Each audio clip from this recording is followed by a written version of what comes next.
En we beginnen met de gevangenisstraf die opgelegd is in Nederland. 2,5 jaar cel voor Delano G. Dat is een man van Arubaanse oorsprong en die was betrokken bij de moord op Peter R. de Vries. Hij is nu 4,5 jaar na de moord veroordeeld tot een gevangenisstraf van 27,5 jaar. Dat heeft ook de chauffeur gekregen en de zogenaamde moordmakelaar Christian M. is veroordeeld tot 26 jaar en 1 maand. Dan waren er nog 2 Curaçaose mannen die na de moord het lichaam van Peter R. de Vries hebben gefilmd en dat op sociale media hebben verspreid.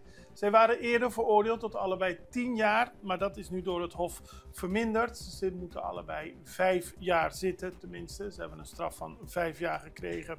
Het Hof zei over dat filmen, hoe verwerpelijk dat gedrag ook is, het is niet strafbaar. De moord op Peter R. de Vries, 4,5 jaar geleden, leidde tot veel ophef.